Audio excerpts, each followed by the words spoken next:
Hello guys, Serafina media channel பார்த்துட்ருக்கவங்க எல்லாருக்கும் வணக்கம். ஃப்ரிட்ஜுக்குள்ளே டீ தூள் மட்டும் போட்டு பாருங்கள், நீங்களே ஆச்சரியப்படுவீங்க. இன்றைக்கி நம்ம சேனலில் கிச்சனுக்கும் நம்மளோட டே டு டே லைஃப்க்கும் யூஸ்ஃபுல்லாக இருக்கக்கூடிய டிப்ஸ் அண்ட் ட்ரிக்ஸ் தான் வந்து பார்க்க போகிறோம். இந்த வீடியோ உங்களுக்கு ரொம்பவே யூஸ்ஃபுல்லாக இருக்கும். வீடியோவை ஸ்கிப் பண்ணாமல் ஃபுல்லாக பாருங்கள். பார்த்துட்டு பிடிச்சிது அப்படின்னா நம்ம சேனலை சப்ஸ்கிரைப் பண்ணிக்கோங்க. இப்போ வாங்க வீடியோக்குள்ளே போகலாம். ஃபர்ஸ்ட் இப்போ என்னென்னு பார்க்கலாம். இந்த மாதிரி வாட்டர் பாட்டில் வந்து வீட்டில் நம்ம யூஸ் பண்ணுவோம். டெய்லி வந்து தண்ணி கொண்டு போகிற வாட்டர் பாட்டிலாக இருந்தாலும் சரி, இல்லாட்டி வந்துட்டு நம்ம அப்படியே க்ளோஸ் பண்ணிவிட்டு வச்சுட்டு ரொம்ப நாளுக்கு அப்புறம் எடுத்து யூஸ் பண்ணுற வாட்டர் பாட்டிலாக இருந்தாலும் சரி, நம்ம வந்து க்ளோஸ் பண்ணி வச்சிட்டோம் அப்படின்னா அதுலேருந்து பேட் ஸ்மெல் வந்து வந்துகிட்டே இருக்கும். அதை அவாய்ட் பண்ணுறதுக்கு என்ன பண்ணலாம் அப்படின்னு பார்த்துக்கலாம். இந்த மாதிரி வந்துட்டு கொஞ்சமாக வந்து நியூஸ் பேப்பர் வந்து எடுத்து இந்த மாதிரி குட்டி குட்டியாக வந்து கையாலே வந்து பிச்சு இதுக்குள்ளே போட்டு விடுங்க.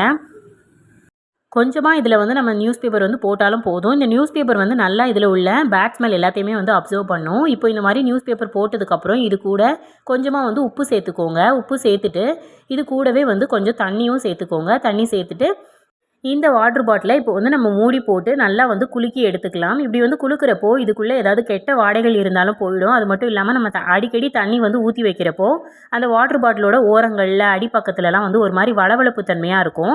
அதுவுமே வந்துட்டு நல்லாவே வந்து போயிடும். இந்த மாதிரி வந்து நம்ம ஃபுல்லாக வந்து குலுக்கி எடுத்ததுக்கப்புறம் கழுவிட்டு வந்துக்கலாம். நான் வந்து கழுவிட்டு வந்துட்டேன். இப்போ பாருங்கள், நல்லாவே வந்துட்டு ஃப்ரெஷ்ஷாக ஆகிடுச்சு. இதுக்கப்புறம் நம்ம வந்துட்டு க்ளோஸ் பண்ணி வச்சாலுமே நமக்கு வந்து கெட்ட வாடை வராது. இதே மாதிரி வந்து நம்ம குழந்தைங்களுக்கு ஸ்கூல் கொடுத்து விடுற வாட்டர் பாட்டிலில் செய்யலாம். இல்லாட்டி வந்து நம்ம ரொம்ப நாளாக க்ளோஸ் பண்ணி வச்சுருக்கக்கூடிய வாட்டர் பாட்டிலே இந்த மெத்தடில் வந்து க்ளீன் பண்ணிக்கோங்க. இப்படி பண்ணுறப்போ வாட்டர் பாட்டிலில் ஏதாவது பேட் ஸ்மெல் இருந்துச்சு அப்படின்னா கூட நல்லாவே வந்து ரிமூவ் ஆகிடும். அடுத்த டிப் என்னென்னு பார்க்கலாம். இந்த மாதிரி மல்லி இலைலாம் வாங்கி நம்ம வந்து மொத்தமாக வச்சுருப்போம். அது வந்து எவ்வளோ தான் நம்ம பார்த்து வந்து ஸ்டோர் பண்ணி வச்சாலும் சீக்கிரமாக வந்து அழுகி போயிடும். இந்த மல்லி இலையை எப்படி வந்து ஃப்ரெஷ்ஷாக நம்ம ஸ்டோர் பண்ணலாம் அப்படின்னு சொல்லி பார்க்க போகிறோம். அதுக்கு வந்து இந்த மாதிரி கண்ணாடி பாட்டில் இருந்துச்சு அப்படின்னா எடுத்துக்கோங்க. கண்ணாடி பாட்டிலில் அடியில் கொஞ்சமாக வந்து தண்ணி ஊற்றி எடுத்துக்கோங்க. இந்த தண்ணிக்குள்ளே இந்த கொத்தமல்லி இலைகள் இருக்குது பார்த்திங்களா, இந்த மல்லி இலையை கீழ்ப்பகுதியில் அந்த வேர் பகுதி இருக்கும் பார்த்திங்களா, அது வந்து இருந்துச்சு அப்படின்னா கட் பண்ணிவிட்டு எடுத்துக்கோங்க. அதோட தண்டு பகுதியை நம்ம இந்த மாதிரி வந்து தண்ணிக்குள்ளே வந்து உள்ளே விட்டு வச்சிடலாம். தண்டு பகுதியில் ஈரம் வந்து பட்டுட்டே இருக்கும்போது அந்த மல்லி இலைகள் வந்து சீக்கிரமாக அழுகி போகாது. இந்த மாதிரி வச்சுட்டு நம்ம வந்து இதுக்கு மூடி இருக்கும் பார்த்திங்களா, மூடி போட்டு வந்து க்ளோஸ் பண்ணி வச்சிடலாம். இந்த மல்லி இலையை நம்ம வந்துட்டு ஃபஸ்ட்டே வந்து கழுவிட்டு வைக்கணும் அப்படிங்கிற அவசியம் இல்லை. நம்ம வந்து இந்த மாதிரி வந்து போட்டு வச்சுட்டு நம்ம எடுத்து சமையலுக்கு யூஸ் பண்ணுறப்போ கழுவி யூஸ் பண்ணாலும் போதும். இப்போ நான் வந்து இந்த மாதிரி பாட்டிலில் போட்டு லைட்டாக வந்து க்ளோஸ் பண்ணி வச்சுக்கிறேன். இதுக்கு வந்து நீங்கள் வந்து கண்ணாடி பாட்டில் தான் யூஸ் பண்ணணும். இப்போ பாருங்கள், நம்ம போட்டு வச்சதுக்கப்புறம் இப்படி தான் இருக்கும். மேல் பகுதியில் இருக்கக்கூடிய அந்த எக்ஸ்ட்ரா இருக்கக்கூடிய இலைகளை உள்ளுக்குள்ளே மடக்கி விட்டுட்டு மூடி போட்டு வந்து க்ளோஸ் பண்ணி வச்சுக்கோங்க. இதை வந்து நீங்கள் ஃப்ரிட்ஜ்லேயே வந்து ஸ்டோர் பண்ணி வைக்கலாம். உங்கள் வீட்டில் ஃப்ரிட்ஜ் இல்லைனா கூட இதை நார்மலாக வெளியில் வச்சும் ஸ்டோர் பண்ணிக்கலாம். இப்படி வைக்கிறப்போ நமக்கு வந்து ஒரு 10-15 நாள் வரைக்குமே இது வந்து கெட்டு போகாமல் ஃப்ரெஷ்ஷாகவே இருக்கும். இந்த மாதிரி ட்ரை பண்ணி பாருங்கள். அடுத்த டிப் என்னென்னு பார்க்கலாம். நம்ம வீட்டில் சிசர்ஸ் வந்து யூஸ் பண்ணுவோம். இந்த மாதிரி வந்துட்டு சிசர் வந்து நம்ம சமையலுக்கோ இல்லை வேறு ஏதாவது பர்பஸ்க்கோ வந்து யூஸ் பண்ணுவோம். இந்த மாதிரி சிசர்லாம் வந்துட்டு சீக்கிரமாக வந்துட்டு அதோட ஷார்ப்னஸ் வந்து இழந்து போயிடும். அதை வந்து நல்லா ஷார்ப் பண்ணுறதுக்கு நம்ம நிறைய டிப்ஸ் பார்த்துருப்போம். இதுவும் வந்து ரொம்பவே எஃபெக்டிவான டிப்பு. இது வந்து என்ன அப்படின்னா, நம்ம வீட்டில் நம்ம வச்சுருக்கக்கூடிய கண்ணாடி வளையல் வந்து எடுத்துக்கோங்க. கண்ணாடி வளையலில் இந்த மாதிரி வந்துட்டு சிசரை வச்சுட்டு லைட்டாக வந்து இந்த மாதிரி கட் பண்ணி விட்ட மாதிரி பண்ணுங்கள். இப்படி பண்ணுறப்போ நம்மளோட சிசர் வந்து நல்லாவே வந்து ஷார்ப் ஆகிடும். இதை வந்து கொஞ்சம் அதிகமாக வந்து பண்ணுற மாதிரி பண்ணணும். ஒரு 30 டைம் 40 டைம் வந்து பண்ணுற மாதிரி பண்ணணும். நீங்கள் ஃப்ரீயாக இருக்கிற டைமில் இந்த மாதிரி வந்து செஞ்சு பாருங்கள். இதோட நுனி பகுதியிலேருந்து அடிப்பகுதி வரைக்கும் எல்லா பக்கமும் படுற மாதிரி வந்து இந்த மாதிரி கட் பண்ணி பாருங்கள். இப்போ நான் வந்து கட் பண்ணிவிட்டு பேப்பர் வந்து கட் பண்ணி காட்டுறேன் பாருங்கள். பேப்பர் கட் பண்ணுறப்போவே நமக்கு ஈஸியாக வந்து கட் ஆகுது. இந்த மாதிரி வந்து நம்ம வீட்டில் இருக்கக்கூடிய சிசரை வந்து ஷார்ப் பண்ணிக்கலாம். அடுத்த டிப் என்னென்னு பார்க்கலாம். ஃப்ரிட்ஜுக்குள்ளே டீ தூள் மட்டும் போட்டு பாருங்கள், நீங்களே ஷாக் ஆவீங்க. இப்போது நான் அதுக்கு வந்து என்ன எடுத்திருக்கேன்னு பார்த்தோன்னா, ஒரு பவுல் வந்து எடுத்திருக்கேன். இதில் கொஞ்சமாக வந்து டீ தூள் வந்து சேர்த்துக்கலாம். நம்ம வீட்டில் நீங்கள் யூஸ் பண்ணுற எந்த டீ தூளாக இருந்தாலும் சேர்த்துக்கோங்க. இது கூட நம்ம இன்னொரு பொருள் வந்து சேர்த்து வைக்க போகிறோம். என்ன அப்படின்னு சொல்லி பார்த்தோன்னா, நம்ம வீட்டில் இருக்கக்கூடிய அரிசி தான். அரிசியில் நீங்கள் எந்த அரிசி யூஸ் பண்ணுறதா இருந்தாலும் யூஸ் பண்ணிக்கலாம். ரேஷன் அரிசி இல்லை நீங்கள் சாப்பாட்டுக்கு யூஸ் பண்ணுற அரிசி எந்த அரிசியாக இருந்தாலும் யூஸ் பண்ணிக்கலாம். இதை வந்து இந்த மாதிரி லைட்டாக வந்து கலந்துட்டு நம்ம வந்து ஃப்ரிட்ஜுக்குள்ளே எடுத்து வச்சுக்கலாம்.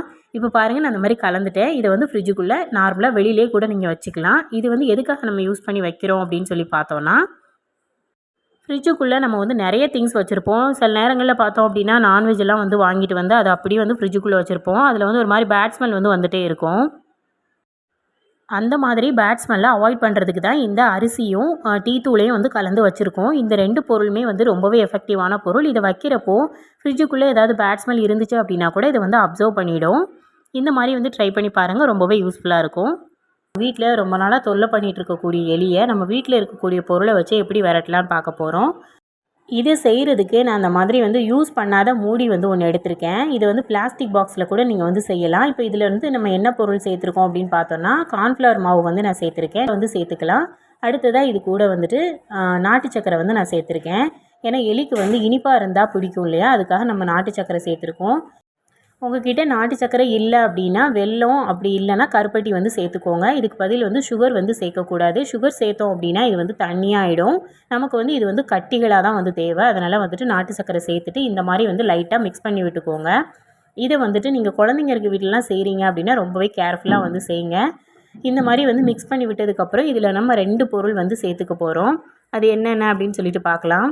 அப்படின்னா அந்த மாதிரி தீப்பெட்டி நம்ம வீட்டில் யூஸ் பண்ணுவோம் இல்லையா, அந்த தீப்பெட்டியிலோட தீக்குச்சிகள் தான் நமக்கு தேவை.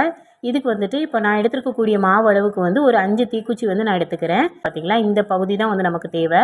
இதை கையை வச்சு இந்த மாதிரி கசக்குனீங்க அப்படின்னாவே ஈஸியாக அதில் உள்ள மருந்துகள் வந்துடும். இதை இப்போ நான் எடுத்துருக்கக்கூடிய 5 தீக்குச்சிலையும் உள்ள மருந்துகள் எல்லாத்தையுமே எடுத்துக்கலாம். இந்த மருந்து எதுக்காக நம்ம சேர்க்குறோம் அப்படின்னு பார்த்தோன்னா, இந்த மருந்தில் சல்ஃபர் இருக்கும். இந்த சல்ஃபர் எலியோட வயிற்றுக்குள்ளே போயிட்டு அதுக்கு வலியை உருவாக்கும். அதனால் எலி செத்து போகிறதுக்கு கூட சான்சஸ் இருக்குது. இப்போ இந்த தீக்குச்சியில் உள்ள மருந்துகள் எல்லாத்தையுமே நம்ம எடுத்துட்டோம். இதையும் இந்த மாவோட லைட்டாக மிக்ஸ் பண்ணி விட்டுக்கோங்க. இப்போ அது வேறு ஒன்றும் இல்லைங்க, நம்ம வீட்டில் இருக்கக்கூடிய ரப்பர் பேண்ட் 2 எடுத்துக்கலாம். நான் இந்த மாதிரி ரப்பர் பேண்டை லைட்டாக கட் பண்ணி சேர்த்துக்கிறேன். இந்த மாதிரி குட்டி குட்டி பீசஸாக கட் பண்ணிக்கலாம். இதில் நம்ம சேர்த்துருக்கக்கூடிய இந்த ரப்பர் பேண்டும் சரி, இந்த தீக்குச்சியில் உள்ள மருந்தும் சரி, இது 2ம் தான் ரொம்பவே எஃபெக்டிவான பொருள். இது 2ம் எலியோட வயிற்றுக்குள்ளே போகும்போது கண்டிப்பாக எலிக்கு வயிற்று வலி ஆகும். அப்படி இல்லை அப்படின்னா அதை சாப்பிட்டு அதிகமாக வயிறு சம்மந்தப்பட்ட பிரச்சனைகள் ஆகி அது செத்து போகிறதுக்கு கூட சான்சஸ் இருக்குது. இப்போ இதை இது கூட சேர்த்துட்டு லைட்டாக தண்ணி தெளிச்சுட்டு அதுக்கப்புறம் மிக்ஸ் பண்ணிக்கோங்க. நான் ஃபஸ்ட்டு தண்ணி லைட்டாக தெளிச்சிருந்தேன், அதனால் கொஞ்சம் கட்டியான மாதிரி இருக்குது. ரெண்டாவது லைட்டாக தண்ணி தெளிச்சுட்டு இந்த மாதிரி மிக்ஸ் பண்ணிக்கிறேன். உங்களுக்கு ஸ்பூன் வச்சு மிக்ஸ் பண்ண கஷ்டமாக இருந்துச்சுன்னா கையை வச்சு மிக்ஸ் பண்ணிக்கோங்க. இந்த மாதிரி மிக்ஸ் பண்ணி விட்டுக்கலாம். இது ரொம்பவும் தண்ணியாகிடக்கூடாது. ஓரளவு கட்டியான பதத்தில் தான் இருக்கணும். தண்ணியாக இருக்கிற மாதிரி தெரிஞ்சுது அப்படின்னா கூட கொஞ்சம் மாவு இருந்துச்சு அப்படின்னா சேர்த்துக்கோங்க. இப்போ நான் வீடியோவில் காட்டியிருக்க மாதிரியே தண்ணி லைட்டாக தெளித்து விட்டு இந்த மாதிரி கட்டிகளாக பிடிச்சிக்கோங்க. நம்ம ரெடி பண்ணிவிட்டு நம்ம வீட்டில் எலிகள் தொல்லை எங்கெல்லாம் அதிகமாக இருக்கும் அந்தந்த இடங்களில் இந்த உருண்டைகளை வச்சிடலாம். குழந்தைங்க இருக்க வீட்டில் மட்டும் இதை சேஃபாக வச்சுக்கோங்க. இப்போ நான் சிலிண்டர் இருக்குது பார்த்திங்களா, அந்த கேஸ் ஸ்டவ்வுக்கு கீழே ஒரு உருண்டை வச்சுக்கிறேன். அதே மாதிரி சிலிண்டர் பக்கத்தில் ஒரு உருண்டை போட்டு விட்டுக்கிறேன். சிங்க்குக்கு கீழே நம்ம வீட்டில் எங்கெங்கே எலி தொல்லைகள் அதிகமாக இருக்கும் அந்த மாதிரி இடங்களில் இதை போட்டு வச்சுக்கலாம். வீட்டுக்கு வெளியில் கூட போடுறதா இருந்தாலும் பிரச்சனை இல்லை. ஆனால் நீங்கள் நைட் டைம் போட்டுட்டு காலையில் எடுத்து இதை டிஸ்போஸ் பண்ணிவிடுங்க. இதை ஒரு 2-3 நாள் நைட் நீங்கள் தொடர்ந்து செஞ்சீங்க அப்படின்னாலே உங்கள் வீட்டில் எலிகள் தொல்லையே இருக்காது. இந்த வீடியோ உங்களுக்கு யூஸ்ஃபுல்லாக இருந்திருக்கும்னு சொல்லி நான் நம்புகிறேன். இந்த வீடியோ உங்களுக்கு யூஸ்ஃபுல்லாக இருந்துச்சு அப்படின்னா இந்த வீடியோக்கு ஒரு லைக் கொடுங்க. உங்கள் ஃப்ரெண்ட்ஸ் அண்ட் ஃபேமிலிக்கு ஷேர் பண்ணுங்கள். மறக்காமல் நம்ம சேனலை சப்ஸ்கிரைப் பண்ணி வச்சுக்கோங்க. தேங்க்ஸ் ஃபார் வாட்சிங்.